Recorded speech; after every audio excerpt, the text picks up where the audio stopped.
all the trees, put them in a tree museum. And they charge people $1.50 just to see them.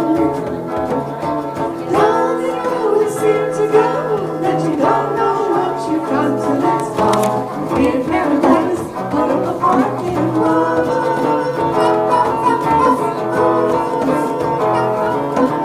Hey, farmer, put away your DDT now. Give me stars on my apples, singing the birds and the bees. Down they always seem to go, that you don't know what you've got till it's gone. In paradise, out of the parking lot.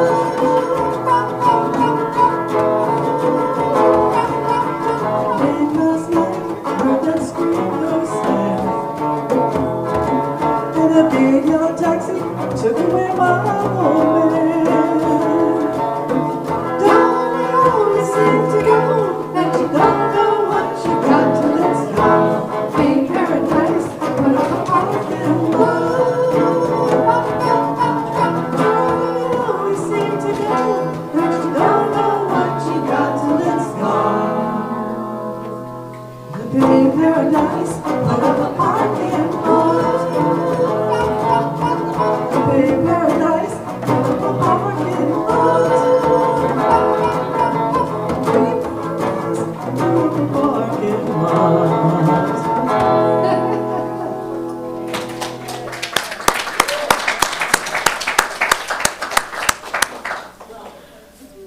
Good morning, everyone. Welcome to our time of gathering and worship here at University Unitarian Universalist Fellowship. My name is Michael Richards, and I will be leading our time together this morning. I would ask that you please take time now to silence your electronic devices.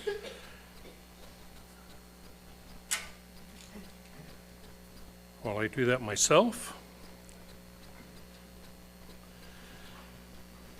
And now I ask that you would open up your hearts and your minds as we settle into our sacred space and time. I would like to remind everyone that there are 3 emergency exits that we have here in the sanctuary. There's the door that you came in, the door at the back that leads out into the memorial garden, and the doors over here that lead down the hallway and out of the building at the back. We also need to remember that we are still, even though we're running into summer and the nice warm, dare I say, hot weather coming, that if you're not feeling well because due to colds, flu, COVID is still around, that we encourage you to stay home and watch through our YouTube presentations that we have. Before we begin our time of worship, I invite representatives of the committees or groups to come forward to the microphone and to share their news with us. Good morning. Lori Hospitality. So the first thing is there are still openings in May for people to serve coffee.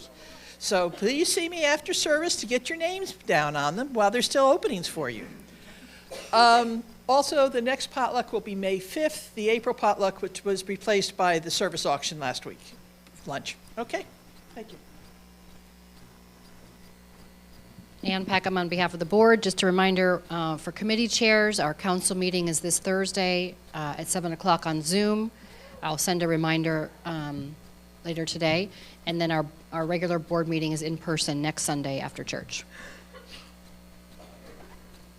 Hey guys, Derek, on behalf of Facilities and Grounds and miscellaneous other stuff. The AC in the RE building was replaced, so we're back to full, well, with the summer, full functional cooling. That's good. Oh yeah, it's a lot easier, a lot more accessible, but it's a different size. Of course it is, yeah. Anyway, and yesterday was a work day. It was kind of lightly attended, but I'd be remiss in not calling out the folks that were here and helped out. So Martha and Laurie cleaned out the kitchen, and Carl cleaned out the gutters. And we should thank Carl because that's a big deal. It's hard work, and it saved us like $500 or $600 not having to pay somebody. Couldn't have done it without. So I'm back with my hats. All right, first hat. Women's group. We are meeting on the 11th here for Michelle's concert. So the 11th of May. Yep. So if you didn't buy tickets at the service auction, I'm sure Melanie would be happy to take your money at any point to go see for the church. Yeah, not for Melanie personally. To attend that event. That's my first hat. Okay. Second hat is my kippah for the Seder, which is going to be this Friday at 6:30. So I hope you will attend. There's a sign up somewhere. I lost my clipboard, but it's around here. Oh, okay. I'm glad Lori knows where it is. And there's also a link in the notable news if y'all are interested in going. And I'm really not good with this mic. And finally,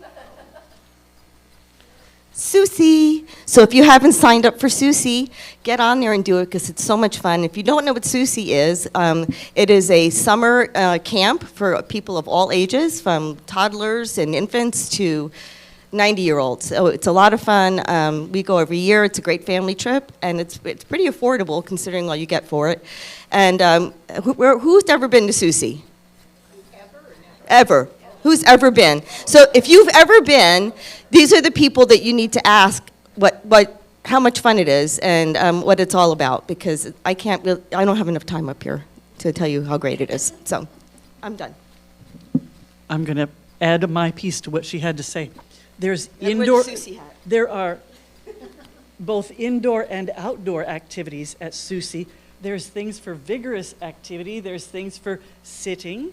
There's things for standing, there's things for swimming, there's things for music, there's things for poetry, opportunities to create things to take back home with you and remember forever, or take back home with you and have your mom throw it away. Depending on how, anyway. Oh, yeah, horses, canoes, hikes, tubing. See? It's Virginia. more fun. Mushroom foraging, that's my Mushroom foraging, whiskey tasting, just a wide array of fun things to do. If you intend to intend to do this whiskey tasting thing, you have to prove that you're old, well, not as old as me, but old enough.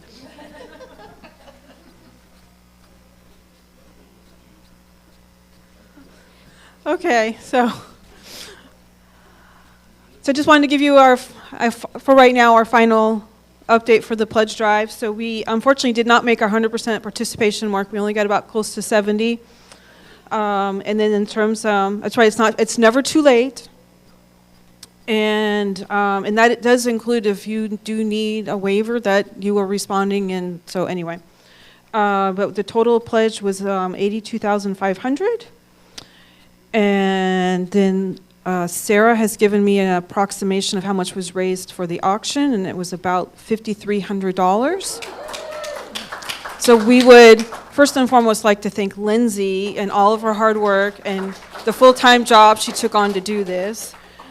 And I know Sarah and Joe as well. Sarah did a lot of behind-the-scenes stuff at home, and of course, her and Joe helping the day of. And people who cooked, I know Lori and Paula cooked. If anybody else cooked, I'm sorry, I don't know who you are. We have lots of names up here. So we want to just the people who donated, the people who bid, the people who served, the people who helped cleaned up, and everywhere in between. So, am I supposed to say anything else? Because I can't remember. I know I had a good time. Yeah. So, well, it's all I can remember I'm supposed to say right now, because I always forget. So.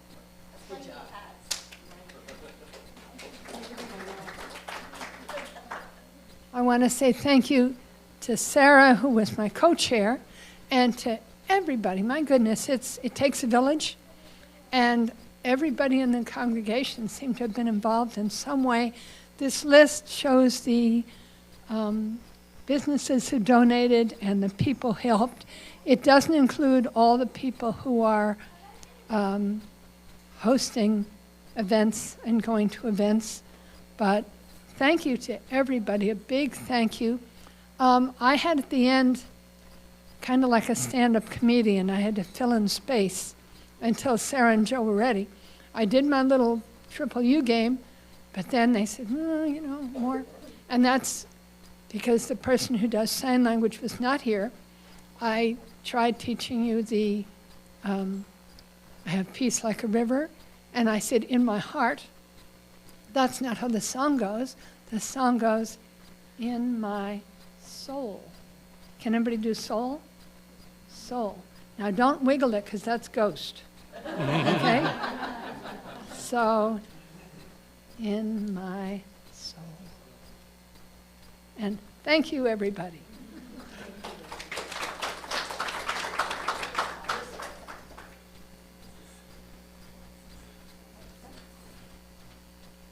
For my opening words this morning, and sort of introducing our theme for today of responsibility to our planet and its environment, I have taken a short excerpt from a blog written by a biologist by the name of Jenny Zoyne.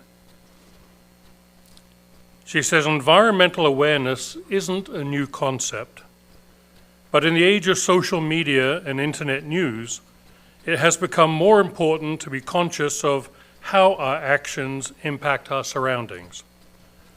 The term environmental awareness refers to people who care about the earth and want to make responsible decisions to protect and preserve it. It's easy to feel removed from the world's environmental struggles, since most of us have no direct contact with them. But anyone can take small and manageable actions to be a better steward of our planet. Our opening music this morning will be led by Inclusion, and it is Blue Boat Home by Peter John Mayer.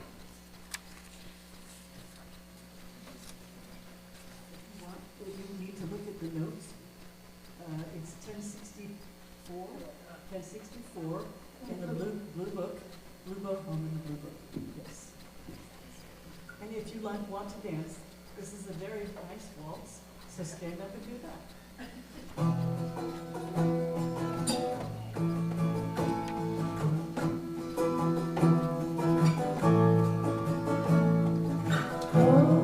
Below me, feel no motion, standing on these mountains and plains, far away from the rolling ocean. Still my dry land heart can say, I've been sailing all my life now, never harbor or port have I known.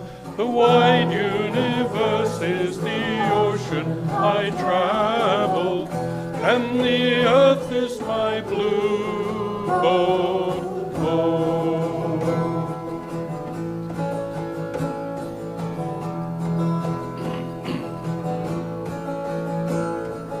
Sun, my sail, and moon, my rudder, as I ply the starry sea, leaning over the edge in wonder, casting questions into the deep, drifting here, my ship's companions, all we kindred pilgrim souls, making our way by the lights of the heavens in a beautiful blue boat home.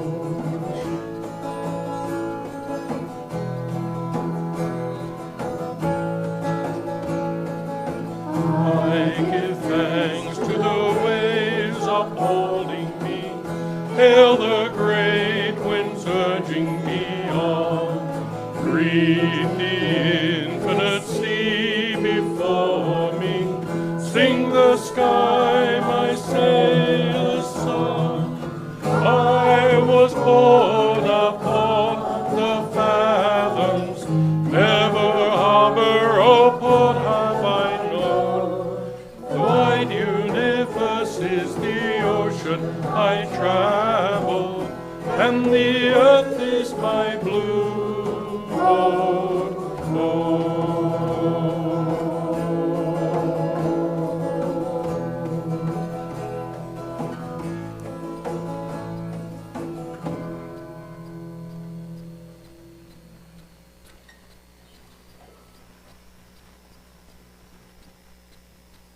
Our chalice lighter this morning is Anastasia. Anastasia's pronouns are she and her. She's 11 years old. And Anastasia is really happy that she gets to be the dungeon master this afternoon for today's Dungeons and Dragons.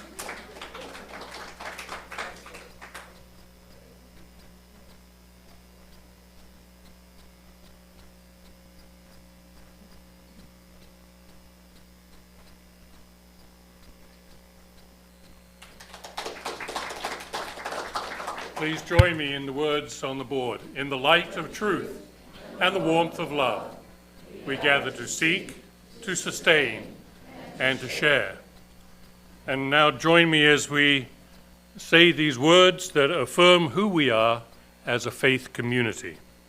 Love is the spirit of this church, and service is its gift.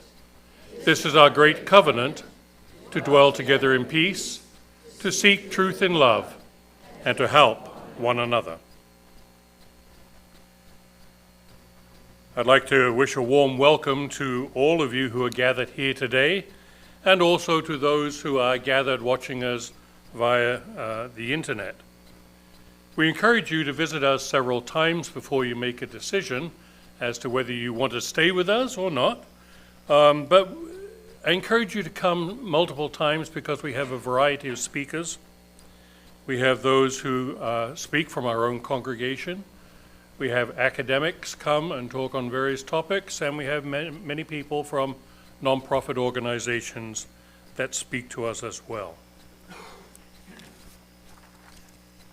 I invite you now to take a brief moment and turn to those around you this morning and welcome them.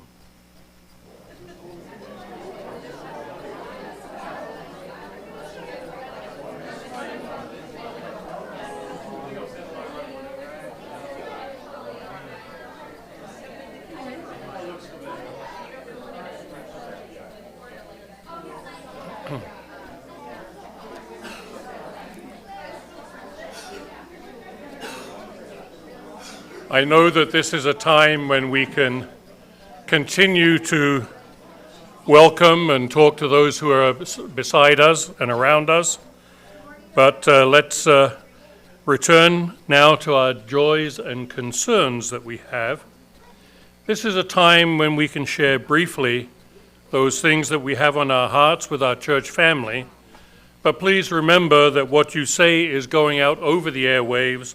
So you're not only sharing it with us here in this sanctuary, but you're sharing it with the whole wide world as well.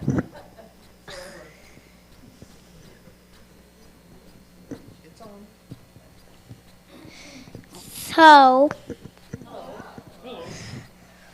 my joy is that I am going to my grandma's new house after church. I'm Ender Walker, and I have a joy that I got my wisdom teeth removed this past Monday. It was painful, but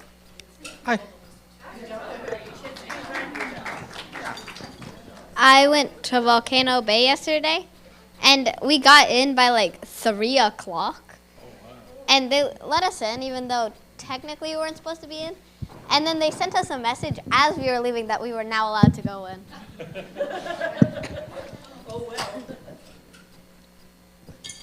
My joy is today, my joy is today, my dad took me to go get a haircut, and I went to go get a pedicure.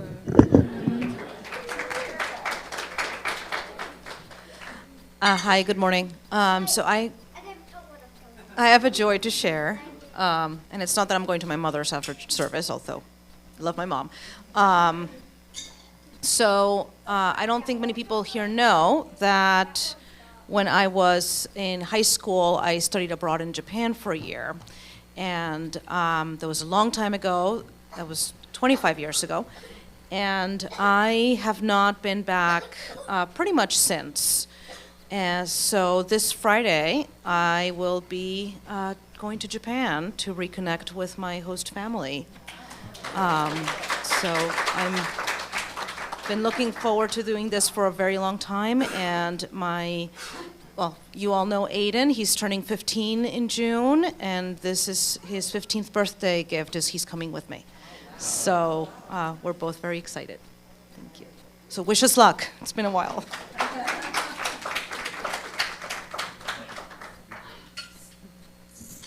I have some joys that were shared with me earlier today. Leanne Bongiorno is not here today. She's still trying to gain enough strength for the second kidney process she needs, but she now has bronchitis. So if any of you are friends with Leanne, please give her a call, text her, write her a card. I can provide you with her address. But she's doing okay, but this is just another bump in the road, a bigger bump than some.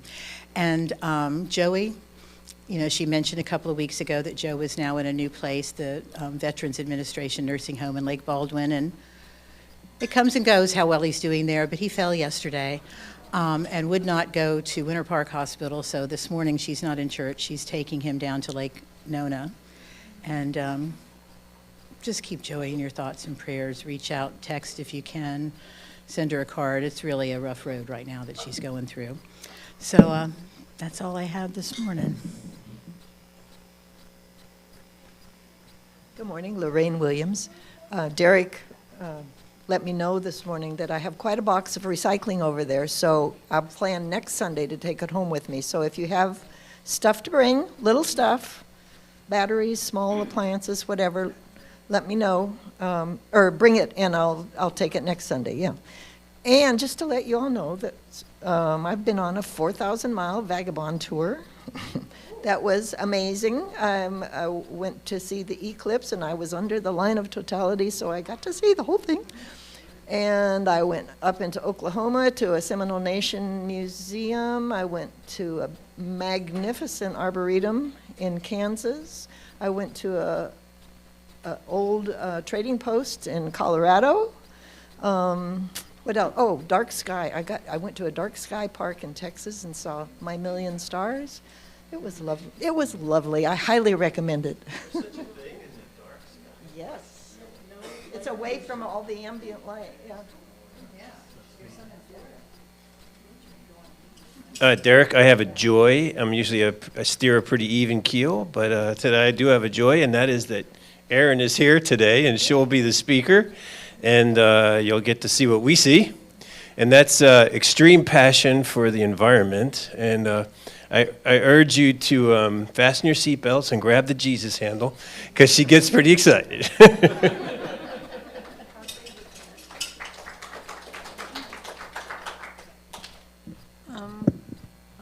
Hi, I'm Molly, and thanks. I have two joys.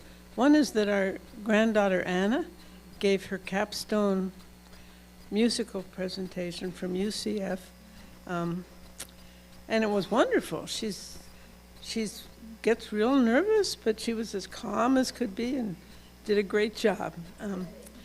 And my other joy is, I don't remember how many Sundays ago, James gave out seeds.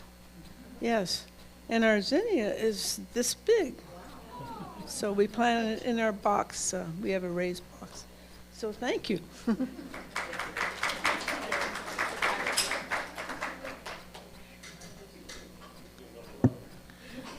I also encourage you to send cards to Leanne. Martha can give you her address. Do not visit her because she doesn't want to share her bronchitis with you. Her uncle's wife died earlier this week, and 2 days later her aunt died. So she's had a rough time, and she appreciates all the virtual hugs and whatever that you can send to her.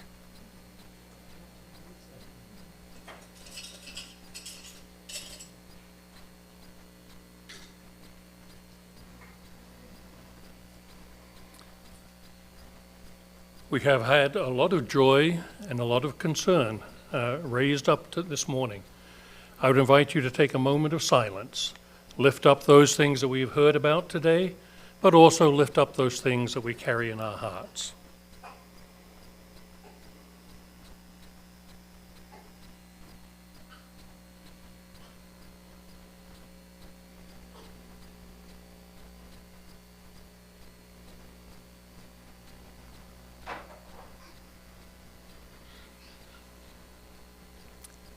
May it be so, and amen. And now, as Derek has mentioned, we are going to be hearing from his daughter, Erin, who is going to be sharing time for all ages with us today. Welcome, Erin.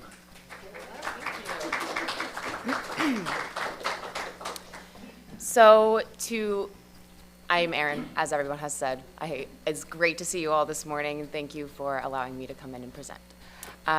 So in order to introduce the topic, I'd like to do an activity that will require us to arrange some volunteers into two groups that represent the resource availability and consumption in the two richest countries in the world versus the rest of the world. So we're going to consider that today to be the US and China based on GDP and everyone else.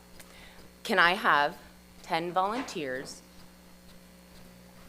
who want to come up and participate in that? Yeah, come on, stand up. We got 1, 2, 3, 4, 5, 6. Just line up here because you will be dividing soon. 1, 2, 3, 4. Thank you.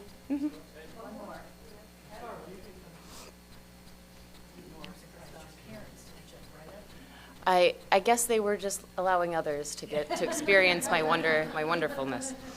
So, on one side, the music side, we'll have the group that will represent the statistics for China and the US, and this side, if you're the rest of the population. So, or I just gave away the first topic, because the first one is population. So, out of all of the 8 billion people in the world, I'm going to ask you guys to arrange yourselves.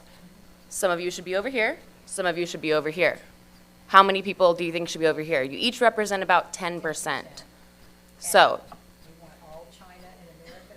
all China and the US, the rest of the population.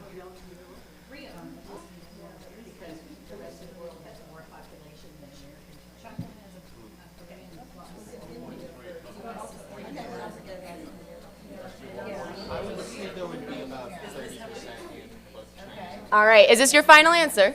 Audience, do you have any suggestions to change? So it's 80-20 or 28? Yeah.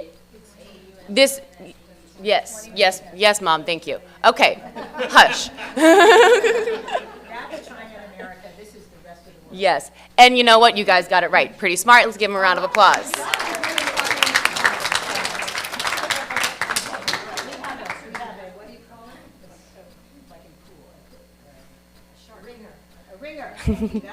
Oh, do we have someone who knows all the data already? I have a master's in population planning. Well, great. Hopefully you won't know the next one. So this is representing the US and China. That's about 337 million and 1.409 billion, respectively. Now, we're going to arrange ourselves into the total protected forested land in the world. So in the world, we have 4,058,931,000 hectares of protected forested land. How much of that, percentage-wise, do you guys think belongs in, or is in China and the US? How much of that is in the rest of the world? Actually, I think one person should go over there. Okay. But should be protected or is protected? Is protected. I think it's the other way around. I think all around. Really? No, that's just me. I agree with him. Environmental I think one of you. I think it's Environmentally protected areas is very minimal, but there's even less over in the rest of the world because they need. No, this is protected. This is of all the land that's protected. How much of it is in the China and the US? How much of it is everywhere else? I'll pause it here because you guys were debating back and forth and you were so close to the right answer. It's about 12%. 12% of the protected forested land in the world is in China and the US. That's about 5% in the China and 7% in the US. But good job, I'm proud. You guys got pretty close and you guys had some correct answers in there. The last one is the total trash produced. So in 2023, 2.02 billion tons were produced globally. So this is a much different split than I was expecting. Okay. So now we have 80% of the trash produced in the world is, now I'm going to specify this to municipal waste. If that changes anything for you, it's not that important. So, we seem to understand that we make a lot of trash. However, it's not quite this much. The situation is slightly better than we're expecting, which is great. So it's actually, based on municipal solid waste, it is 70 to 30, right?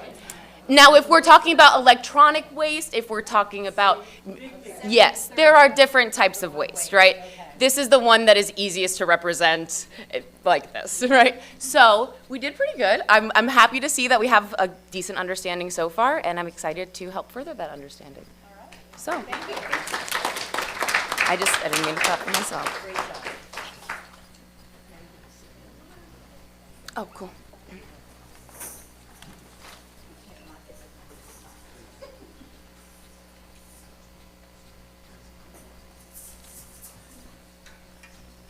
So stay tuned, folks. There is a lot more to come, and we're looking forward to it. We now have the opportunity to show our support for the ministries, not only of Triple U, but also of a nonprofit organization in this region. And this quarter, the offering is going to, anyone know who is going to this quarter? Coalition for the Homeless. Okay, thank you. So 40% of our offering taken this morning will go towards that and support it. And as the baskets are passed, we'll hear a piece called Earth is Our Mother, and the words and music are by the Hooper Tribe of Northern California. This is a participatory thing. The words will be up there, so I hope you guys will all do it with me because I don't like to sing. Or chant in public.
Thank you. Let us now sing our children out as they go to their time of education. We love you and bless you and send you on your way. We love you and bless you today and every day.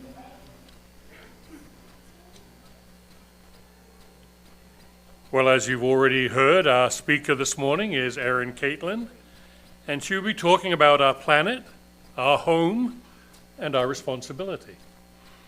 She'll be asking questions like, who is responsible to tackle the problems that we face due to climate change and to environmental degradation? And then, hopefully, she will be challenging us and asking us to think about how our principles as members of the UUA call us to support and participate in climate advocacy. Please welcome Erin back to our pulpit.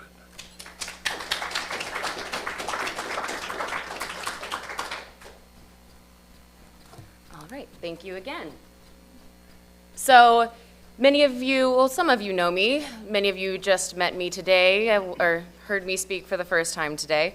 But for those of you who are new to me, I'm Erin Catlin. I study environmental communication, policy, and planning at the University of Central Florida. I'm also an intern with the Citizens Climate Lobby, which I'll refer to from here on as CCL. Don't get confused. We don't want to mess up there.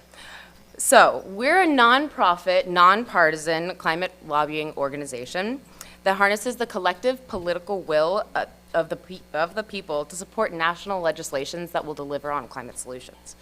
We were founded in 2007, and since then, more than 400 chapters with over 200,000 volunteers have been established in the United States, with more than 100 international chapters as well. Since 2020, our work has led to the passing of 6 federal bills and 4 state bills that offer meaningful solutions to many climate issues. Those include state bills in New York, Maryland, Colorado, Massachusetts, and Washington, D.C. They include commitments to transition to renewable energy resources, away from fossil fuels, and reduce carbon emissions. Federal successes like the Growing Climate Solutions Act and the Hope for Homes Act were only fully actualized when the Inflation Reduction Act was passed in 2022, which CCL volunteers also work to support. I joined CCL at the start of 2022, and since then I've been able to engage with my local community and my international climate advocacy community, through presentations, local events, and conferences. I've been lobbying, liaising, and trying to understand the intricacies of legislative policy and program management. So before I move on, I have some questions. Who feels like they're expected to take responsibility for the state of the environment? Okay, yes, awesome. All right, cool, I like it. I like that you're proud to raise your hands for that one. Now, who feels like they're expected to take action on environmental issues? First was responsibility, now we're on action. Okay. Do I have generally the same people raising their hands for both? Yeah, some people are scared to admit it. Don't be afraid, right? We're all here together to talk about the same thing. So I appreciate your participation, and we'll come back to those questions. So keep the questions and your answers in mind. Hopefully I'll be able to shed more light on the topic.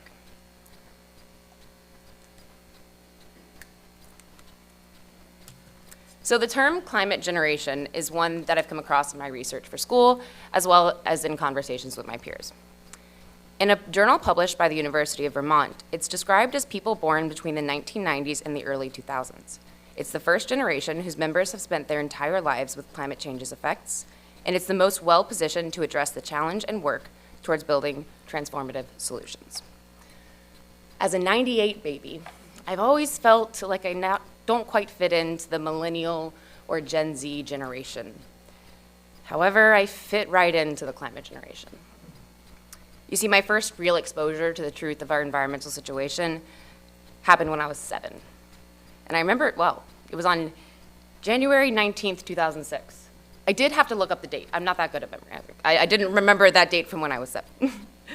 But it was the date that New Horizons launched. It started a 20, 30-year journey that would take it to the outer orbits of our solar system, sending us information about ourselves the entire time.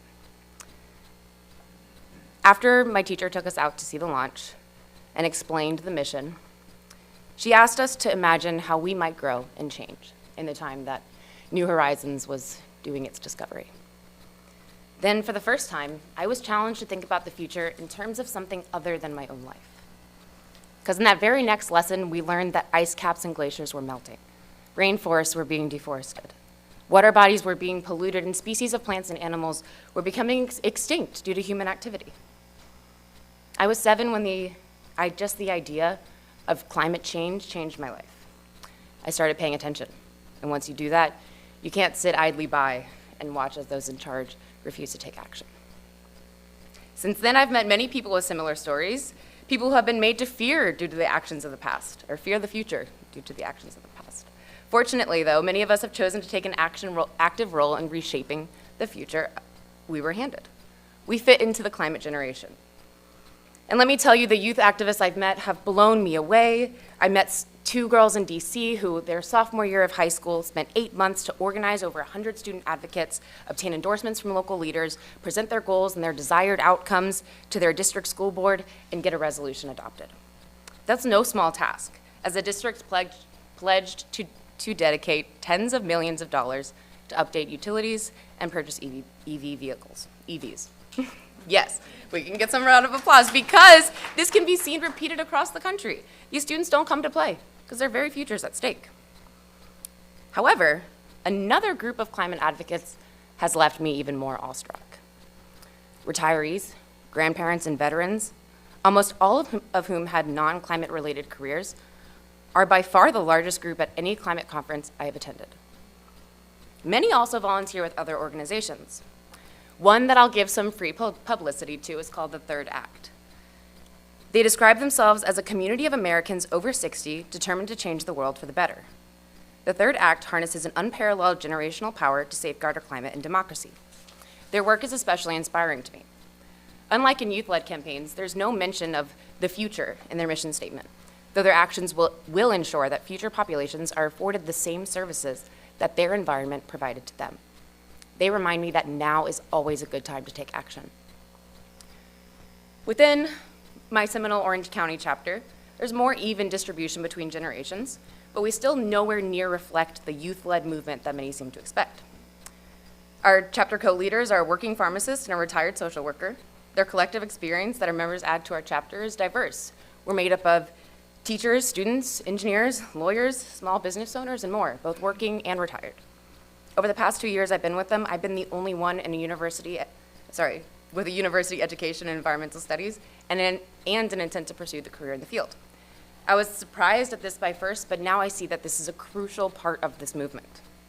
The environment impacts and is impacted by all parts of our society, and there is a role for everyone to play. The interdisciplinary approach is necessary for success in climate mitigation as well as environmental protection and restoration. In my classes about sustainable development, I've read case study after case study describing examples where green initiatives failed because they lacked this crucial factor. They often failed because those decision makers neglected to engage the local community. That is, the people whose lives are inextricably tied to their local environment and who will face the consequences of action or inaction, whether good or bad. For example, tree planting initiatives in LA and Denver failed due to lack of planning and maintenance. Another urban greening project in Portland, Oregon was successful, but left its residents behind when rising property values weren't matched by increasing wages, job opportunities, or housing protections for existing residents. In many other cases, politics are to blame for environmental injustices. No way.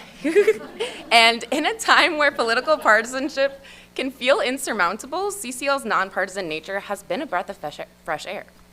The organization aligns with my personal philosophies, which is why I'm proud to continue my work with them. In UU, I also chose a faith that aligns with those philosophies. Not long after joining CCL, I learned that UUs are the largest of their faith-based action groups. The group has over 200 members from chapters across the US who advocate and secure endorsements for climate solutions. Doing the math, that's about 0.1% of our total population in CCL is part of just that action team, not even just Universalists, part of the team acting on behalf. So that was pretty cool because it's only 0.0465% of the US is UU. So the overlap makes sense though, especially when you consider the following statement of conscience passed by the UU General Assembly almost 18 years ago. We declare by this statement of conscience that we will not acquiesce to the ongoing degradation and destruction of life that human actions are leaving to our children and grandchildren. We as UUs are called to join with others to halt practices that fuel global warming and climate change, instigate sustainable alternatives, and mitigate the impending effects. As a people of faith, we commit to a renewed reverence for life and respect for the interdependent web of all existence. Furthermore, the 7 principles themselves are reflected in the work we do at CCL. So our first principle, the inherent dignity and worth of every person, there's no better example of worth and dignity than ensuring that every person on this planet gets to breathe clean air, drink clean water, have access to food and shelter, and live without fear of preventable disasters. Our second and sixth principles describe ideals of peace, liberty, justice, equity, and compassion. These are the ideals that drive myself and others to advocate for our environment, and they're critical to any effective movement. Our third principle, I'm going to isolate acceptance of one another here, as it relates the best. When debating legislative climate solutions, tensions can rise quickly, especially when there's a lack of mutual respect or acceptance from both parties. As a nation, we must take regional differences into consideration to avoid placing undue burdens on undeserving populations. Our fourth principle of free and responsible search for truth and meaning, it drew me to both CCL and UU. And I've heard that sentiment from others in the UU action team as well. We trust science, and we want to use it to understand the situation at hand. And we aren't afraid to go looking for the answers, even if they aren't the ones we want. And then in our fifth principle, it's quite inherent to our CCL citizen lobbying strategy because we use our democratic process and our collective political will to make things happen. And then our seventh principle, working to protect and restore the environment that provides for our needs is our way to show our respect for the interdependent web of beings, interdependent web of life, and all of the beings that are a part of it. In a way, our work is an extension of our faith. Based on those stats I talked about earlier, 0.04 versus 0.1, it's clear that CCL attracts UUs, but I wanted to see if the inverse is true, if UUs attract those with a mind and an aptitude for climate advocacy. Seems like it, based on your responses earlier, so I am happy to see that. And a few minutes ago, though, I was talking about the climate generation and how I fit that description.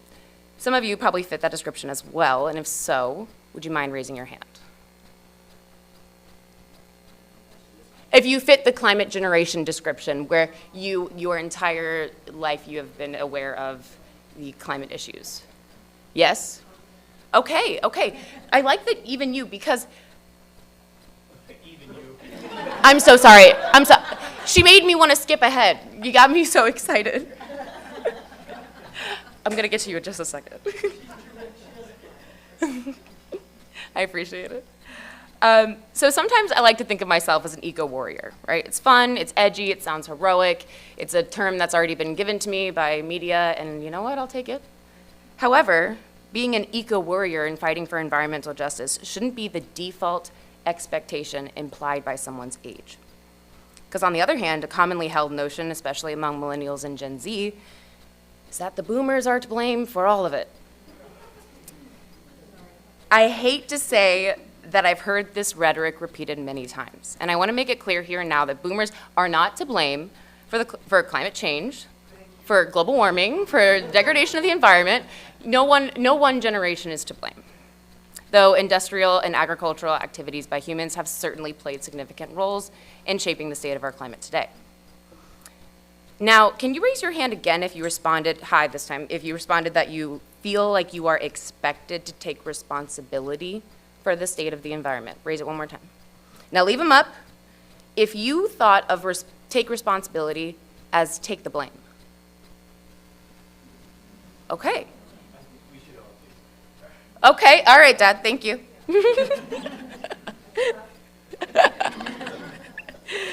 Now raise your hand if you thought of take responsibility as in take care of. Okay, exactly. So I reject the idea of assigning environmental heroes and villains. In fact, research shows there's almost no difference in the views between generations on the importance of climate action. After all, the environmental movement of the 70s was largely made up by baby boomers.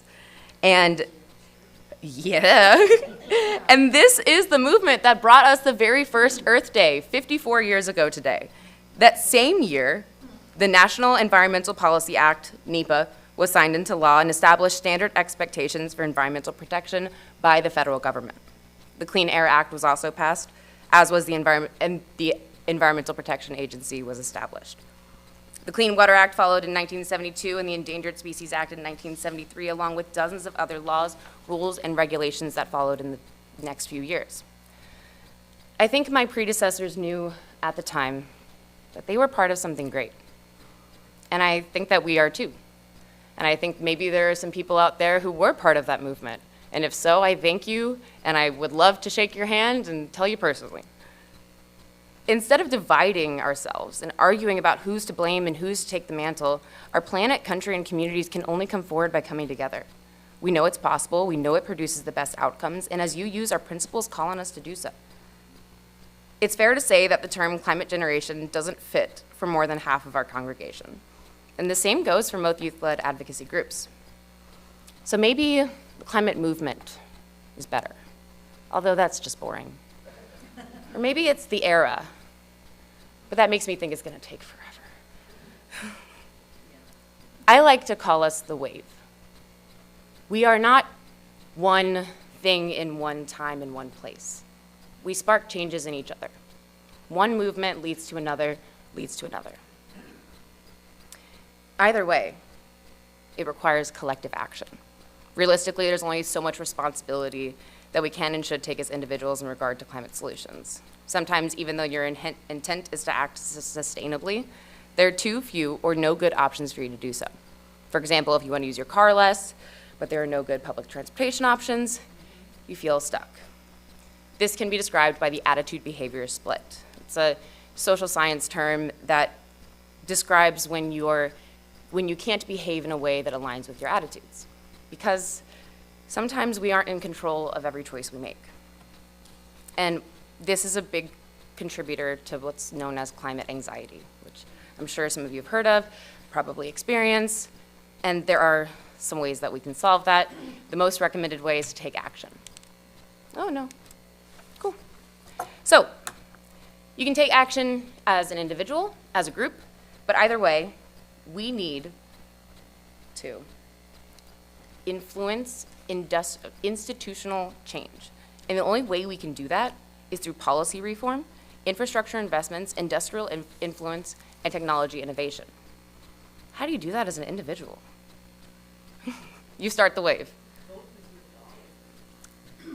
Yeah, use your political power. Stop looking. So, of course. And you know you've experienced it as well. I'm 25 years into this life and only learning how to get there, right?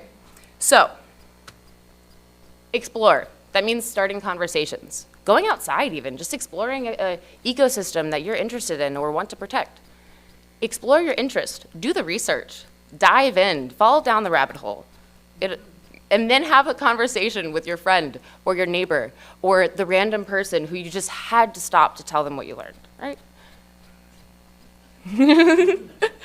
On the individual level, we can also use our political power, right? We can vote, we can contact our members of Congress, which is a large thing that CCL does. We want to make sure that all of our members of Congress are getting tons of messages, tons of voicemails, tons of emails saying, we care, we want you to care too.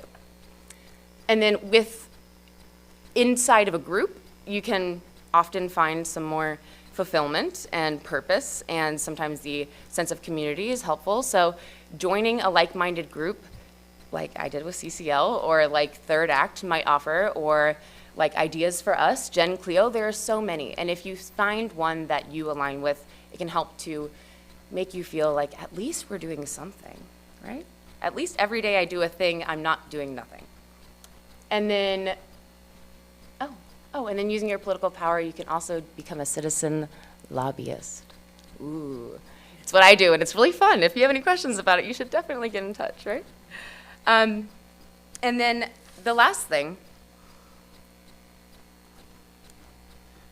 if you want to scan the QR code, I also have just a short poem, like jot down for you guys.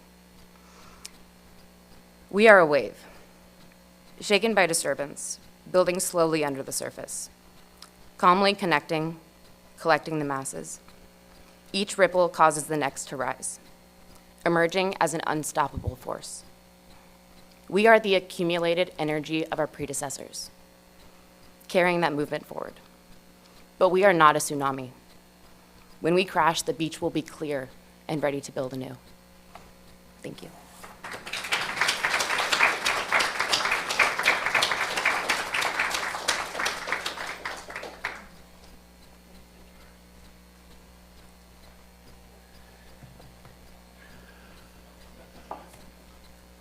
Does If there are questions, I'll take them, but if not, I'll run back to my seat. anyone have any questions that you'd like? Hang on, let me run around and grab the mic. So it's not exactly a question, but this whole idea of like climate anxiety, I felt this. I came back from Holland yesterday. I just was there for 4 or 5 days, and it was so interesting talking to my former colleagues that I visited with there about their perspectives. Like when we were driving into Rotterdam, I saw these cruise ships, and I said to my friend, "Oh, have you been on any cruises out of here? We've taken a few cruises in the last few years. We've loved them." And she was horrified. She's like, that's like one of the worst things for the environment is cruise ships. And I was like, oh damn. Okay, it's like what a downer. I was like, okay. And then like later on, when they keep their house really cold as they do in Europe, and I was like, it was really hard. She's like, well, if we heat you up, we cannot heat up the whole house just because you're cold. And they have a lot of public transport there, which I used the whole time. But I felt, and then I visited other friends that were like, well, we've gone vegetarian, or we're flexitarian. They said sometimes we'll eat meat if we're out, but. And I was just like, I felt really anxious about it because I felt like at least with my colleagues, they were much more engaged in like their daily understanding of how their actions affect things and the policies there. Like they've just decided they're not going to allow building more hotels in Amsterdam because of over-tourism. It just seems like it's more on the surface there. And I felt anxious that I'm like not doing enough and I'm taking cruises. And I hadn't really heard that term, the sort of climate anxiety before. So I'm glad you mentioned that it's a real thing. It is. I first learned about it in my environmental sociology class a few years ago. So it's like actually peer-reviewed, published. There's lots of materials you can look for. And one of the best recommendations is joining a group and taking action. One of the best recommendations is joining a group and taking action together. Even having that conversation and expressing that anxiety can relieve even a bit of it, right? It's the epitome of ignorance is bliss. And however, action is also bliss, I think. Because the more that I do and the more that I volunteer. I don't get paid for this, but I will do as many hours as I can because it makes me feel better. It reduces that climate anxiety. Lorraine? Thank you for sharing. On my recent walkabout, I think it was on day 2, I said I can't continue to throw out the seltzer water can. I had bought a gallon of water, so I wasn't buying all the individual water bottles, but I had brought cans of seltzer water. And so I started collecting all my recycling and just carried it around with me for 4,000 miles, and when I got back to my son's house, I dumped it in the recycling bin. Yeah. Now, my grandkids tell me those recycling bins are a farce, that, most of the stuff that goes into them just goes into the regular dump. And that may be the case, but at least I've put the effort forward to do what I can do to hopefully get it to the right place to be recycled. Yeah. But traveling, the ships, wherever, recycling becomes, if you're aware of it anyway, it becomes a big situation pretty quickly, like day 2. Yeah, even in my own apartment complex, I don't have recycling. I have to go take my recycling to campus, like fill my car with trash just to try to feel like I'm doing the right thing. Yes. Totally adorable.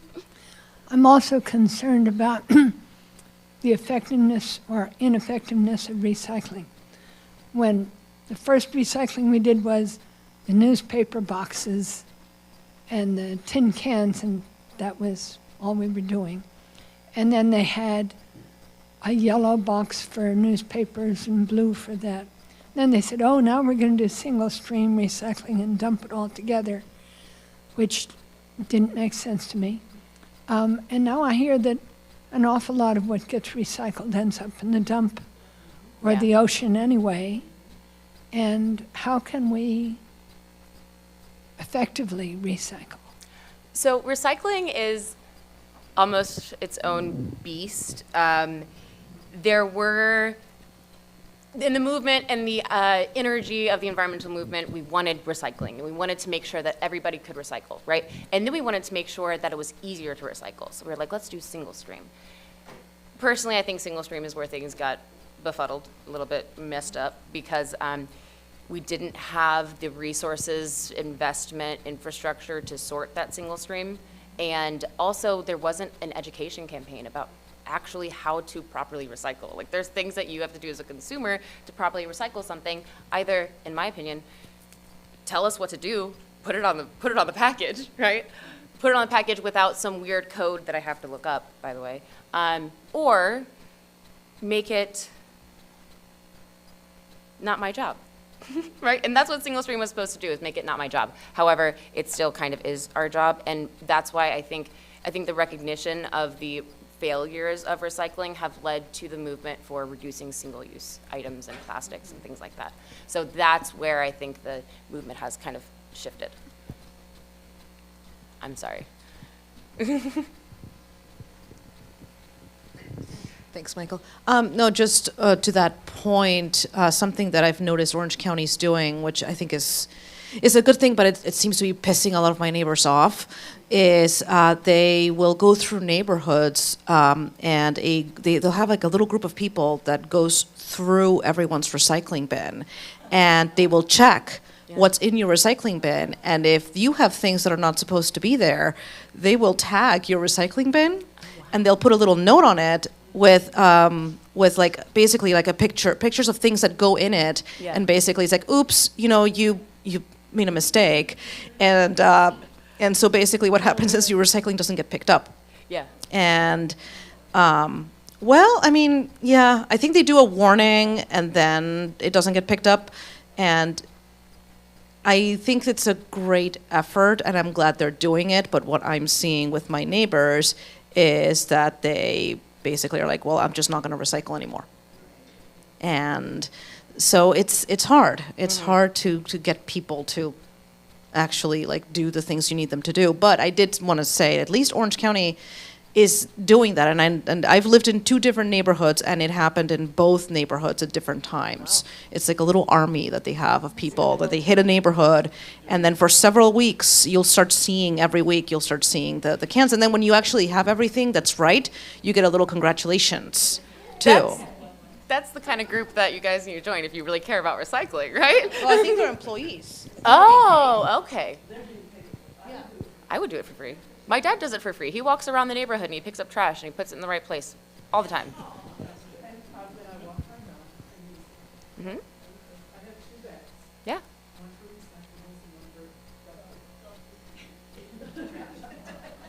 I was wondering what your advice is for political messaging that's compatible with conservatives. Regardless of how many times I said it today, staying away from the word climate and climate change. Environmental degradation is usually the preferred way to go about it. Ecological protection. You don't want to talk about prevention because some of them have feelings about preventing things that aren't already happening, even though it's much easier to do than cleaning up after the fact. You want to talk about the economic benefits. For example, we were in Tallahassee lobbying for a mangrove restoration and protection bill in January. Got very close to passing, unfortunately. We'll get it next year. And the Republicans were very much so like, okay, cool, this looks fine, this looks great, because we framed it in terms of keeping our economy steady, preventing insurance rate increases, yes, protecting it's the insurance game, it's an economics game. And in Florida particularly, conservatives are actually not anti-environment. They just don't like climate. They want to protect our ecosystems. They just don't want to hear about climate change. Can I ask a follow-up? Yeah. My concern with not using the word climate is we might end up in an Alaska situation where you have a lot of environmental protection for Alaska, but it's also funded by an oil industry. Yes. And that further contributes to the climate problem then at that point. So what is your advice for that concern? Yeah, a lot of our wetland restoration efforts are funded by Big Sugar, which causes the problems in the first place. So it's not uncommon where the person who's funding the solution is actually part of the problem. In terms of avoiding that. I'm sorry if that was it. No, it's okay. Restate the end of your question one more time. How do you, I guess my question is how avoiding do, Alaska. Well, I was using Alaska as because it's another conservative state that's good at local conservation, but then if the word climate is the step too far, how do we make it less scary to conservatives? Oh, energy independence. Okay. That is the term that we use. That is the term that they love. Energy independence. Let's break free from fossil fuel dependency. So that's one way.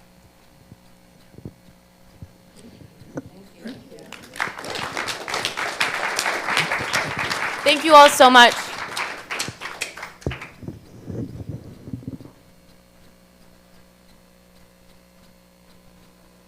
I'm sure if anyone has any other questions, Erin will be around afterwards, and we'll be happy to talk with you about that. I see from her talk it triggered something in my memory, and it's all about education. How do we educate ourselves? How do we educate others in a non-threatening way? Some of you know I used to live on the island of Malta out in the Mediterranean. I lived on the smaller island of Gozo. And the town councils on the island's only 9 by 4.5 miles. They decided they were going to plant trees all over. One, it beautifies the island, and also it helps with rainfall.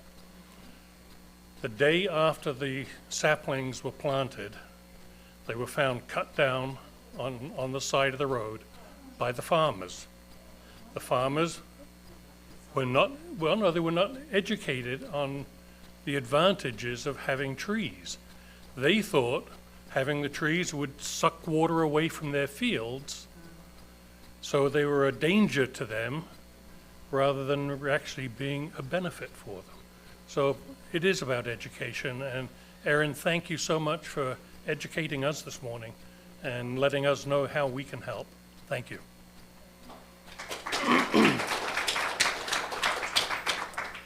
Please join me now in the words as we extinguish the flame. We extinguish the flame and let the light be true. These we carry in our hearts until we are together again. The closing music this morning is Don't Go Near the Water, written by Robert W. Parisi and sung and led by Inclusion.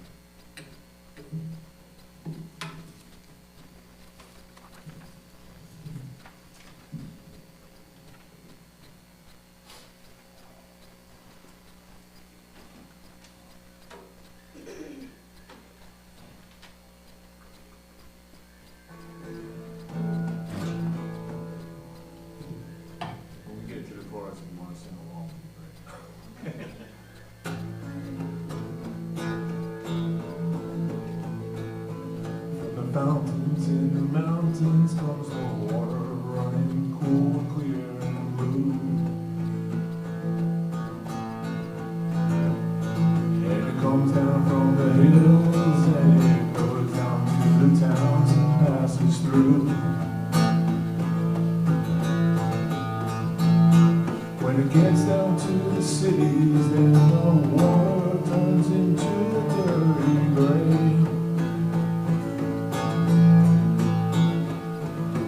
Poisoned and polluted by the people as it goes along its way.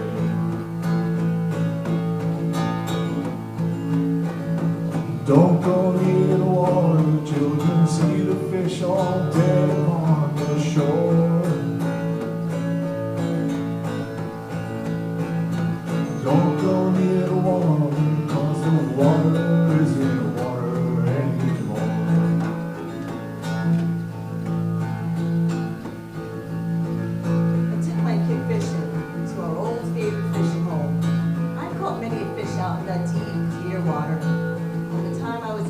Just like them. After we fished for a few minutes, they said, Me too, they said. Then they said, if we catch a fish, can we eat it? I said, there was a time, kiddo. The water's bad now, and it might not be safe to eat the fish. But there was a time. There was a time when the air was clean and you could see forever across the plains. The wind was sweet as honey and no one had ever heard of acid rain. We're torturing the earth and pouring every kind of evil in the sea.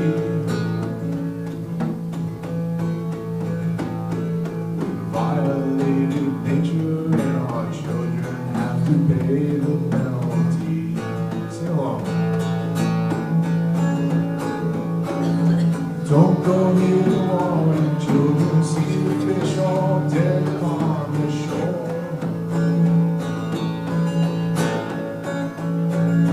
Don't go near the water because the water isn't water anymore. One more time. Don't go near the water, children see the fish all dead on the shore.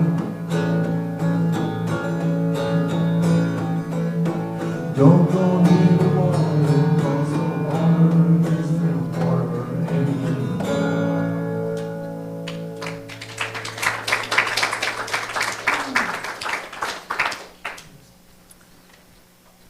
Words to think about. My closing words this morning are titled Woven in a Single Garment of Destiny.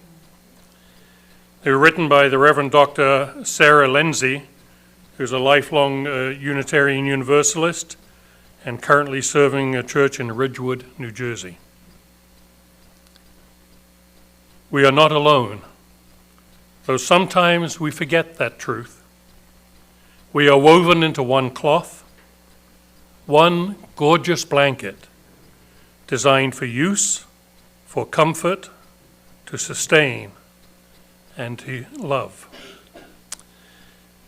My friends, our time of gathering and worship has ended, and now our service begins. So go out into the world, be strong and of good courage, hold fast to that which is good, render to no one evil for evil, but go rejoicing in the power of the creative and loving Spirit. Now listen as our postlude is played for us, Amazing Planet, written by our own Lindsay Stroh, a baby boomer, and performed by Inclusion. Please sing along.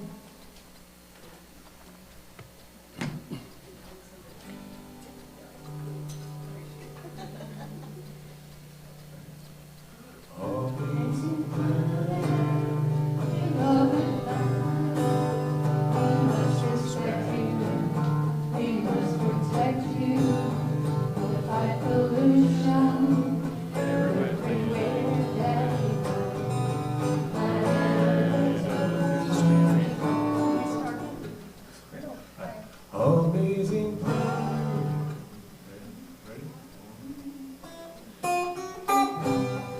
Beloved planet, we must respect you, we must protect you, we'll fight pollution everywhere that they have room. We must respect you, we must protect you, we'll fight pollution everywhere that we roam. Planet Earth is no nasty oil spills, no toxic landfills, carbon emission, but in remission, we'll use the power of the wind and sun, clean energy for everyone. Amazing planet, beloved planet, we must respect you, we must protect you, we'll fight pollution everywhere that we roam. Planet Earth is home sweet home. No leaky pipelines, no